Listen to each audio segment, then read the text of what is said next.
BOJACK HORSEMAN, go fourth wall. Exterior, horsing around house, day. A light instrumental variation of the horsing around theme plays over an establishing shot of the house from the 90s sitcom. Interior, horsing around house, kitchen, day. The horse, played by BOJACK HORSEMAN, is sitting at the kitchen table, which is covered in crumpled up paper. He shuffles them around, frustrated, searching for something. He waits for the studio audience's woos to subside before delivering his line. Where is it? The fridge door closes to reveal Olivia. Lose something? The studio audiences cheers her entrance with another enthusiastic round as she cracks open a can of clear Coke and hops up to sit on the counter. I wrote a letter to Carol from work, and now I can't find it anywhere. I've heard of the lost art of the written word, but this is ridiculous. Ooh, who's Carol? Is it a love letter? The audience gets on board, egging him on with oohs and hoots. The horse defends himself. No, as a matter of fact, it was a very nice letter about how much I respect what she does for the fur. Just then, Sabrina enters through the flappy kitchen door, her head buried in the letter. What does... Struggling to read. Hot throat mean? The audience goes nuts as the horse jumps up and snatches the letter away from the precocious little Sabrina. Give me that. He holds it back, out of her reach. Whoa, sounds like a love letter to me. Olivia jumps down from the counter and swipes the letter away from the horse. She immediately starts reading excerpts, much to the horse's chagrin. No. My heart is at full gallop. I can't stand being apart. I'm looking for something stable. Maybe we should elope. This is just an endless string of terrible horse puns. That's too much, ma'am. The audience goes crazy for Sabrina's catchphrase. A voice from the audience can be heard amongst the woos. She still says that? The horse gives up his fight to retrieve the letter from Olivia, slumping down into a kitchen chair, dejected. I know, I have no idea what I'm doing. It's just been so long since I've been on an actual serious date. When I took you orphans on, I guess I kind of put my love life on hold.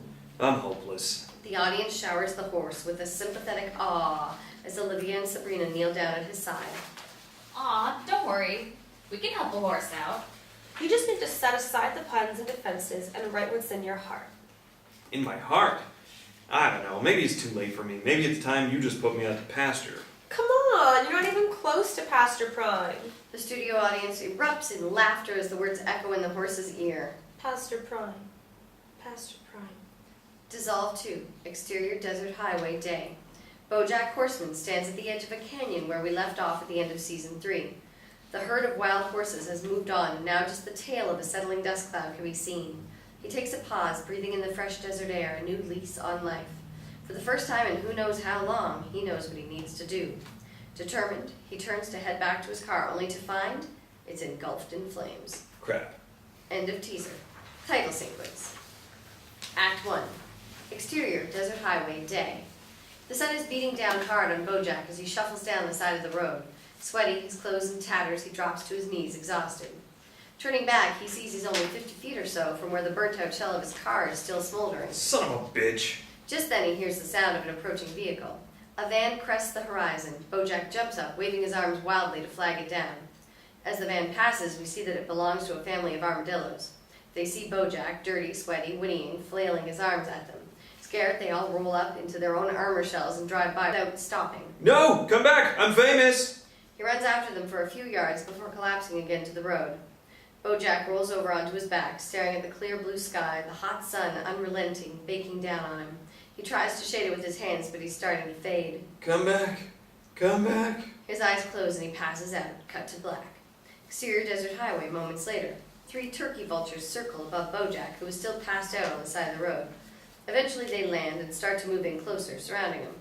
A woman in a black pantsuit, Lizzie, joins them as the 4th member of their carrion party. The first vulture, Buzz, gives BOJACK a little slap on the cheek. Is he dead? Hey, buddy, you okay? He slaps him again and BOJACK comes to, startled. Hey! He looks around to see he's surrounded by vultures. Oh my God, were you gonna eat me? The vultures and Lizzie start to laugh. No, we work for a celebrity/news/lifestyle/environmental hub/right-wing political website. Buzz passes him a business card. Insert on business card. Buzz Hurd, Hollywood reporter. And you were like, oh, look at that celebrity hitting rock bottom. Let's go pick away at his corpse quick before it cools. Very nice. Lizzie helps BOJACK back to his feet, and Vulture number 2 hands him a bottle of water, but in true horse fashion, he doesn't drink it. No. We were just driving by and on our way to a retreat and saw you lying. I mean, maybe if you were dead. Everyone looks over at the second Vulture, silent. There's a Like- beat before. Like, I probably would have considered eating him if he was dead. No one seems too impressed. Well, maybe if we had stopped at the Carl's Jr. in Beaumont, like I said. Folding his arms. You know what? Never mind. Cut 2. Exterior desert highway, day. BOJACK is crammed between 2 of the Vultures in the back seat of the Lizzie's sedan as they drive down the desert highway. He holds up the charred remains of his smartphone, but it pretty much dissolves to ashes in his hand. You guys don't have a phone I could borrow, do you? Phones? She turns around to face BOJACK ominously. The car slightly drifts off the road until Vulture number 3, who is in the passenger seat, casually steadies the wheel. Where we're going, we don't need phones. Buzz laughs. Roads. Doc Brown. Nice. I'm the pop culture editor, so I make lots of subtle little references like that.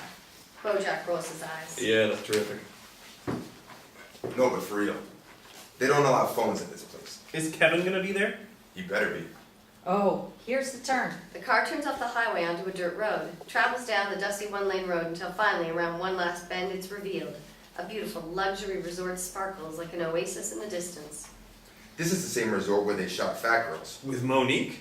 No, it was a brutal fat camp in the 30s. A lot of wide, unmarked graves in these dunes. BOJACK is suddenly impressed. He lets out a low whistle as the reflections of headstones pass across the car windows.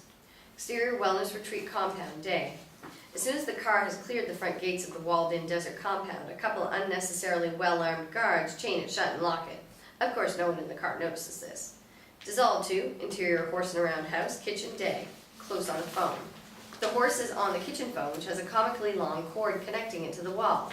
He's speaking in a nervous but flirty tone while pacing around the kitchen. The more he paces, the more tangled the phone cord gets. No, that sounds great, Carol. I look forward to it. I'll see you soon then. Uh-huh. You bet.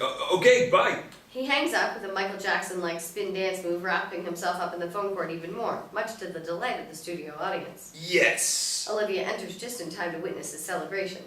Can I take that as a good sign? He starts untangling himself from the cord. You bet it is. Carol will be here very soon. I'm gonna make her my mama's special recipe. Don't you think she'll want more than a bag of oats for dinner? Of course, that's why I got these. He pulls a small box out of the grocery bags on the kitchen table. Sugar cubes? The finest in town. Just then, Sabrina and Ethan enter. Ethan is wearing a sequined leotard and holding a baton. Ooh, who's ready for the fancies? She reaches for one, but the horse quickly snaps the box shut, Pretty Woman style. Hey, that's too much, man. The audience cheers for her catchphrase again, and once again the voice in the crowd can be heard providing comment. It does kind of get funnier the more she says it. These are not for you guys. Yeah, this horse has a date tonight. Tonight? Carol from work is coming over, and... But you said you'd come to my school's talent show tonight. Ethan storms out of the kitchen in tears, and the studio audience awes accordingly. Well, I've heard a feeling like a hoof before, but this is ridiculous. The horse gets zero reaction from the audience on that line. He stands there awkwardly from a moment before. He couldn't handle the hoof. Nothing. Maybe you should, go talk to him. The horse attempts to go after him, but first he must untangle himself from the phone cable, a physical gag which is again met with terrible flat silence from the audience.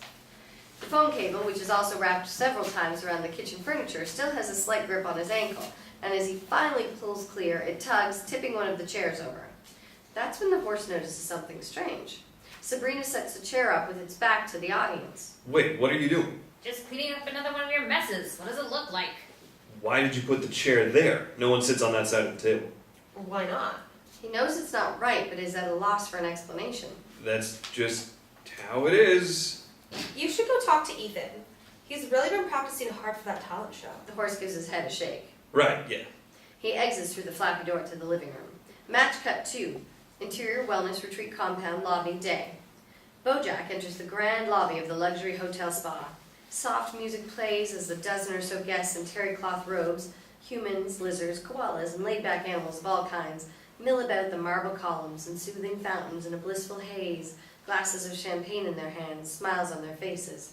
As Lizzie comes through the door, flanked by her Vulture entourage, she exclaims. Hey, anyone see a ghost? Buzz chuckles to himself. Classic. BOJACK quickly separates himself from the Vulture crowd and sidles up to the clerk at the front desk. Hey, hi.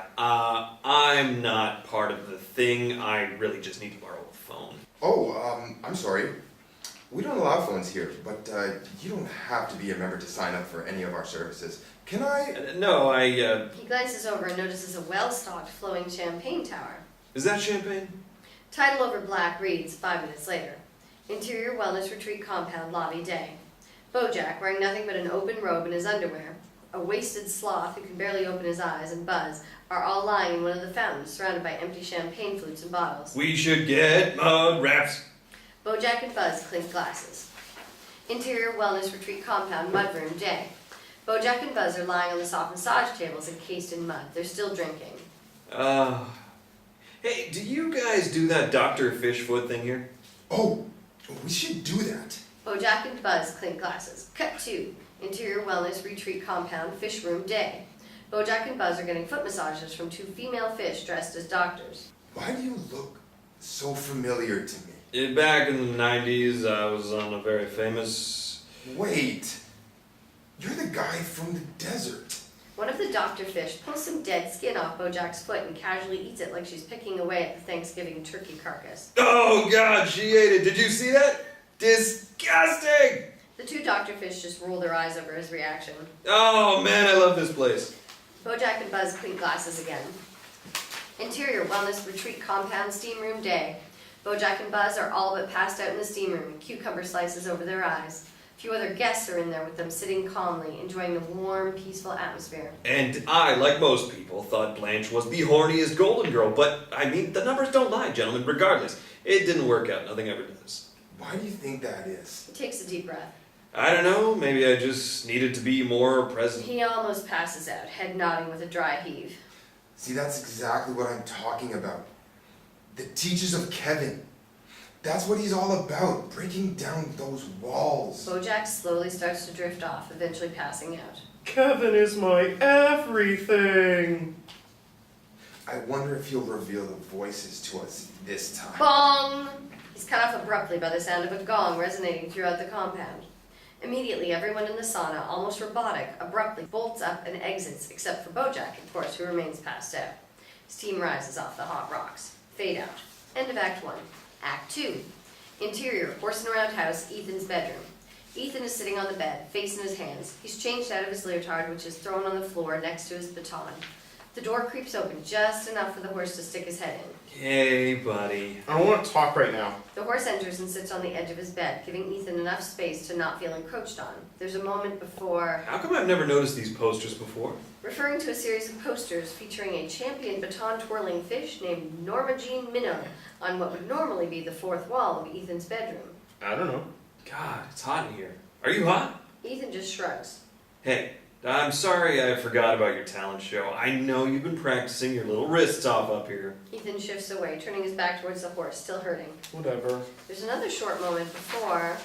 You know I was married before. Yeah? Yeah. Ethan turns slightly to engage. When? After college, we were going to have some kids of our own one day, but... What happened? She was in an accident. Broke her leg, and anyway. That's awful. Yeah, pretty awful. The horse moves over and throws his arm around Ethan. But hey, you and the girls came along. I have a family now, and I want you to know you guys are the most important thing in the world to me. From downstairs, we hear the doorbell ring. The horse mugs toward what would normally be the camera. Yo! There's a very quick, painfully obvious burst of canned laughter that cuts off way too roughly to be real. Is that your date? You better believe it. The horse jumps up and moves quickly toward the door, excited for a moment before remembering and turning back to Ethan. Hey, put your costume back on. I have an idea. Ethan quickly jumps down from his bed to gather up his costume and baton. Yowza, wowza, bo bows! Smash cut 2, Interior Wellness Retreat Compound Steam Room Day. BOJACK suddenly comes to in the steam room with a gasp, sweating and gaunt like dehydrated fruit. He scrambles for air. No! Interior Wellness Retreat Compound Hallway Day. BOJACK bursts out of the steam room in a plume, panting for air. He's keeled over on all fours until eventually he gets his breath back. Man, I've heard of waiting to exhale, but wait. Disoriented, he looks around to find he's oddly alone in the hallway. He slowly gets to his feet and tightens his robe. Interior Wellness Retreat Compound Lobby Day. BOJACK walks through the once bustling lobby to find it strangely empty as well. He stops and whispers to himself. Was it something I said? There's a huge laugh, almost as if from a laugh track or studio audience, which, at least for a second, brings BOJACK some comfort. Suddenly the double doors to a conference room open and the entire population of the retreat and inadvertent source of the laughter empties out into the lobby. Buzz, part of the crowd, sees BOJACK and calls out to him. BOJACK, hey, there's someone I really want you to meet. He and BOJACK make their way through the exiting crowd into the conference room. In many ways, he's like a spiritual leader to us. But not like a leader, you know, more of a guide. Interior Wellness Retreat Compound Conference Room Day. Buzz escorts BOJACK into the conference room, which is almost completely emptied out, save for a small entourage of robed guests huddled at the front. BOJACK Horseman, meet Kevin. The group of robed guests parts to reveal Kevin Spacey. Wait, Kevin? Is Kevin Spacey? Kevin, dressed all in white, is quite obviously revered among this crowd as a spiritual leader. The guests practically bow at the mere mention of his full name. BOJACK, seen you since the Kids' Choice Awards. Yeah, why were you there again? Oh, it's a long... Hey, what brings you out to the desert? I'm sorry, I'm still trying to get my head around this. BOJACK's been having some difficulties breaking down his emotional barriers. I thought maybe you might show him He nervously trails off as an entourage member steps forward from the crowd. the voices? Please. I highly doubt Mr. Horseman is quite ready for that. That's when Kevin Spacey turns to address us directly, breaking the so-called fourth wall with his soothing southern tones. Who really is ever ready? I mean, when it comes to the truth. This action from BOJACK's point of view looks just plain ridiculous, but is met with gasps of excitement among Kevin's entourage. You've got to be kidding me. Buzz is clearly moved. This is exactly what I'm talking about, BOJACK. See how he can reach out, as if to another plane of existence? And one day, he's going to show us how to do that too. Kevin Spacey calmly puts his hand on Buzz's shoulder. All in due time, my friend. All in due time. BOJACK, flabbergasted by the sheer insanity of it all. It's as though my brain can't make sense of what my eyes and ears are offering it. It's a journey, BOJACK. Whatever your path, whatever your barrier. That's why we're here. Like, here. Exactly. I hope you'll stick around after our dinner celebration tonight. We're all going to take a very important step together. Tonight? As Bobby Darin used to sing, there's no better night than tonight to reach a higher plane of existence. Kevin leads BOJACK, Buzz, and the rest of the group out to the lobby, but one group member, a mole, lingers back a moment. What Bobby Darin song was that exactly? Close on the mole's wrist, hidden by the sleeve of his robe, he taps away the telegraph-like communication device. Tap, tap, tap. Covertly sends out a wireless message. As he turns to leave, he's greeted sharply by a large gorilla guard in a tiny, ill-fitting white robe. The gorilla grabs the mole's arm, pulling his sleeve back to reveal the device. He shoots him a toothy snarl, and a look of terror comes over the mole's face. Cut 2. Interior FBI Headquarters Day. Rip! A message is pulled off the teletype machine by an agent in a black suit. He crosses the busy headquarters, message in hand, until he comes upon a group of special agents and the deputy director sitting under one of those conspiracy boards. Red yarn connecting files, maps, newspaper clippings, and photos. Also on the wall is a poster for the movie 9 Lives.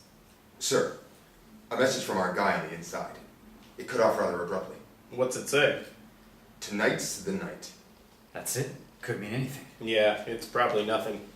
Or it could mean that, like, tonight's the night.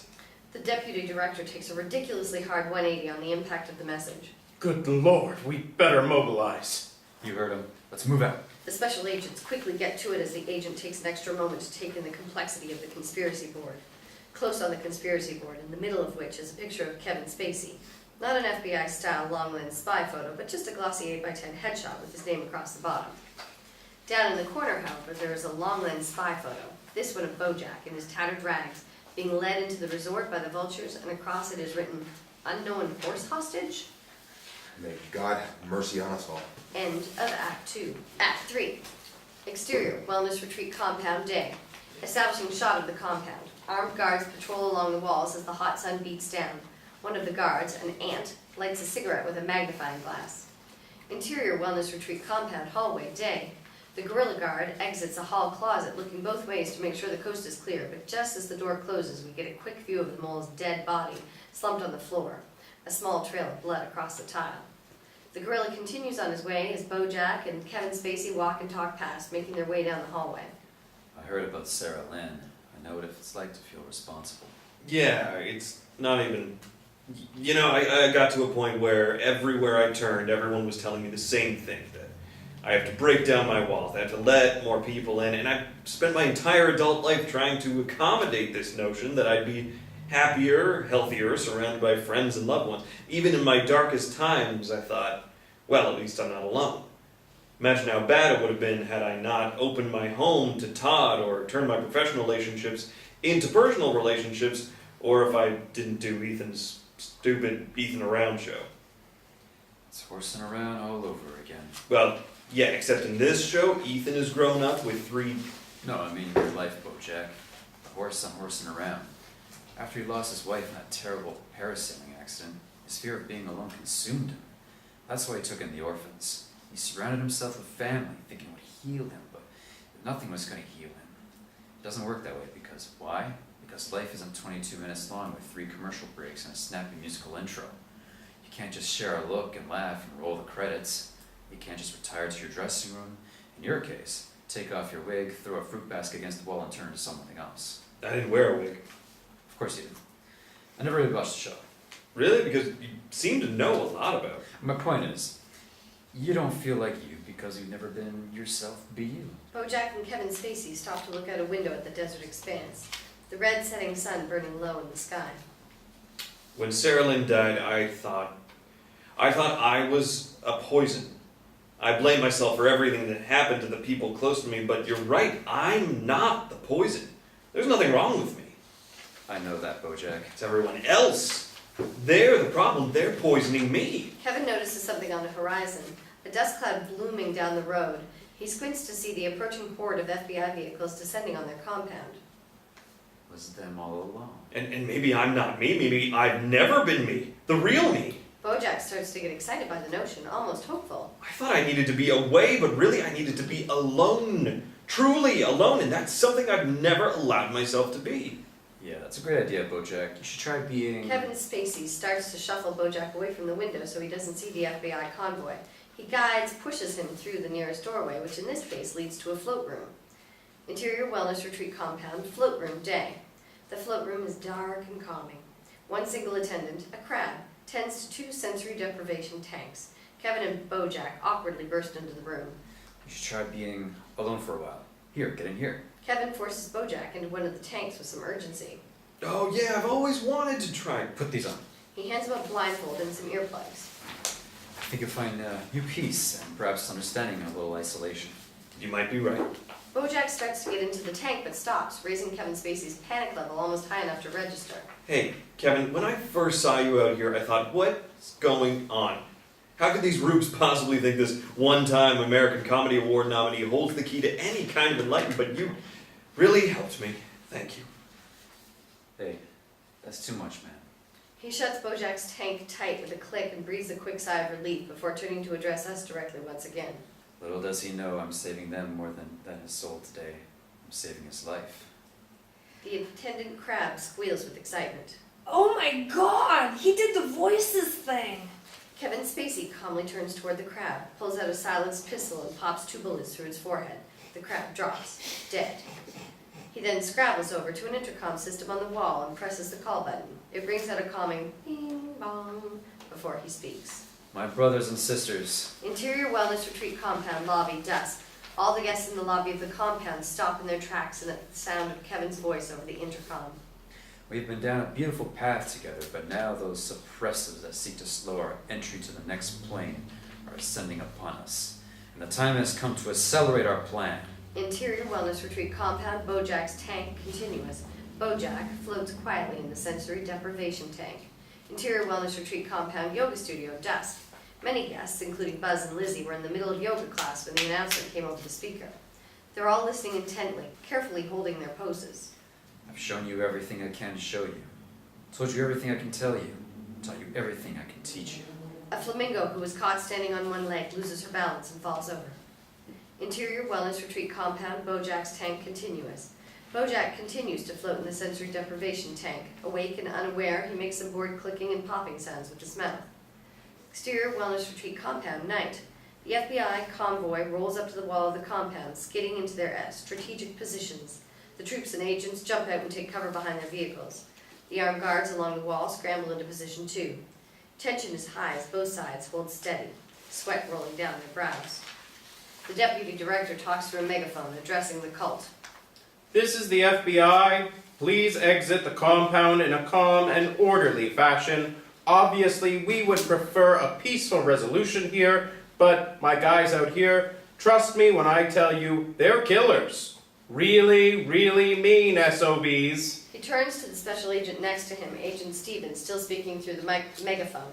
How many people have you killed, Stevens? Agent Stevens reluctantly answers. Maybe one or two. Really? That's it? I thought you were stone cold, man. Interior Wellness Retreat Compound Float Room, night. Kevin continues his message, all the while he's making himself look as much like a hostage as he can. He tears his shirt, ruffles his hair, and pulls on a blindfold, just like the one BOJACK has on. I would have thought at least a dozen or so. So that is why, my friends, we must take that next step to defend what we believe in. He manages to tie his own wrists together by pulling at a rope with his teeth. Take that next step to reach for that higher plane. Interior Wellness Retreat Compound Lobby, night. All the guests stand in silence, awaiting their instructions. Interior Wellness Retreat Compound Yoga Studio, night. Still in their poses, they wait. The deputy director can still be heard over the megaphone. So between Stevens and Johnson and the guys from the downtown office, we're up to 7 confirmed kills. That's a pretty nasty bunch. Eventually, Buzz walks over to the intercom system on the studio wall and presses the button. Bing bong. So, sorry, Kevin. You're saying we should not surrender? We should fight?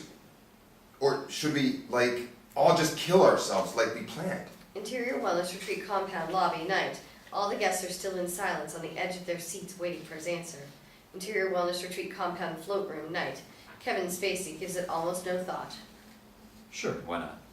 He starts to crawl into the other float tank and shuts himself inside. Interior Wellness Retreat Compound Lobby, night. Everyone panics! Running and screaming in all directions. Mayhem! A man lights a champagne Molotov cocktail and runs out the front door. Exterior Wellness Retreat Compound, night.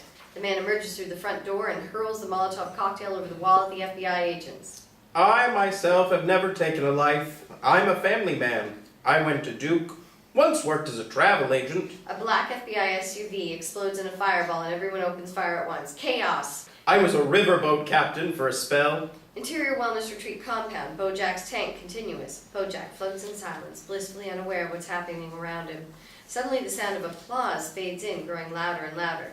The light instrumental version of the Horsing Around theme can be heard faintly underneath as we dissolve to Interior Horsing Around School Auditorium, night.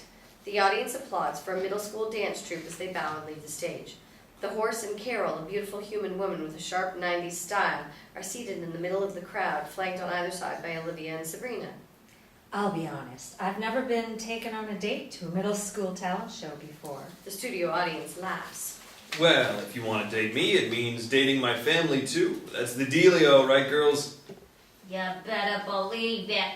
Again, the audience adds a chuckle. Oh, hang on, Ethan's up next. The lights dim and Ethan steps out on stage in his sequin leotard, baton at his side. The crowd in the auditorium gives a polite round of applause. The music starts and Ethan breaks into his routine, which at first consists of some simple dance moves and posturing. No actual baton twirls or flips.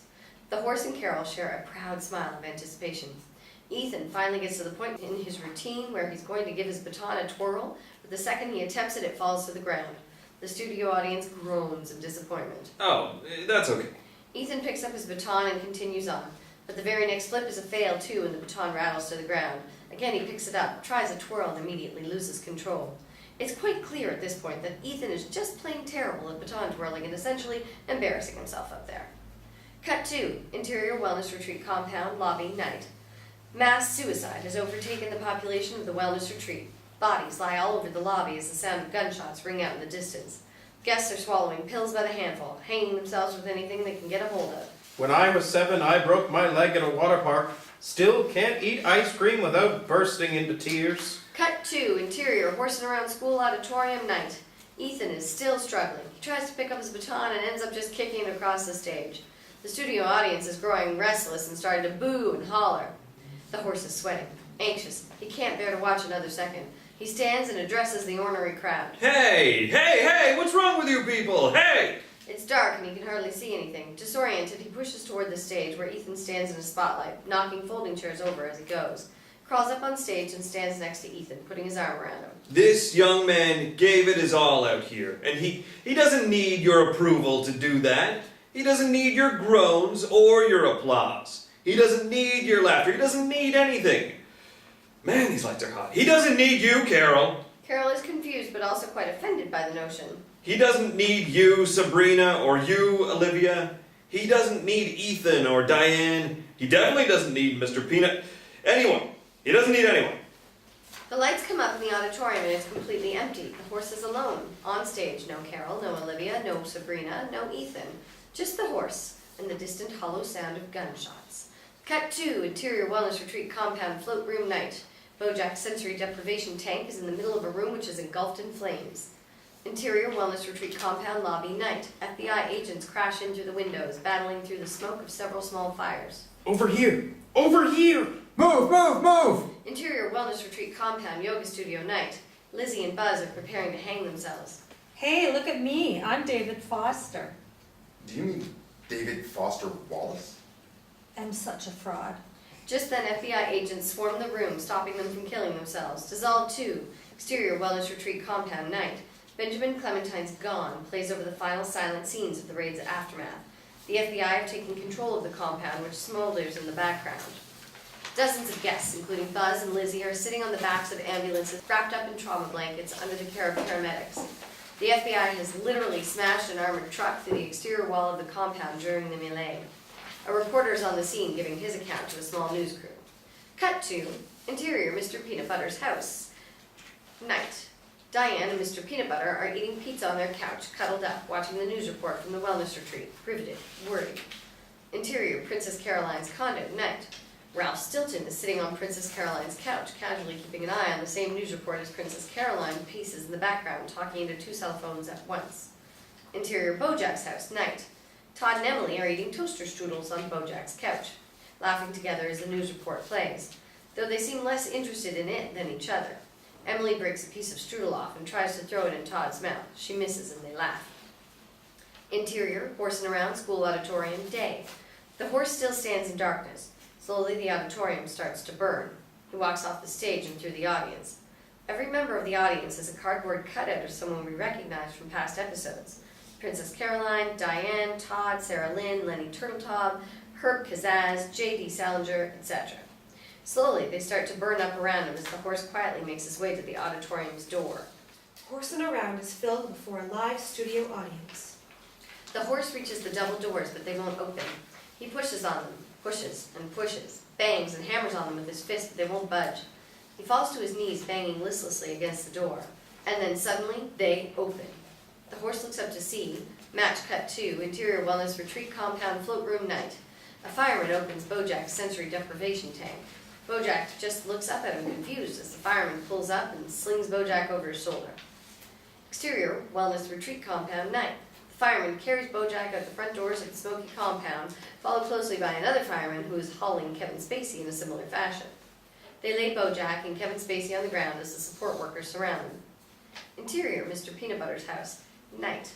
The news report is now running footage of BOJACK being pulled from the building with the headline, "Cult Crackdown, Hostages Rescued." Diane and Mr. Peanut Butter are watching in shock. Interior Princess Caroline's condo. Night. Ralph Stilton is pulling on Princess Caroline's sleeve to call her attention to the footage. When she glances over and sees BOJACK, it stops her dead in her tracks. Interior BOJACK's house. Night. Todd and Emily are also enthralled with the footage of BOJACK and Kevin Spacey being pulled from the compound. They look to each other in disbelief. Exterior wellness retreat compound. Night. BOJACK lies on his back in the middle of all the mayhem, staring up at the stars in the desert sky. They twinkle and sparkle against the black sky, alone, together, in the universe. Cut to black. The end.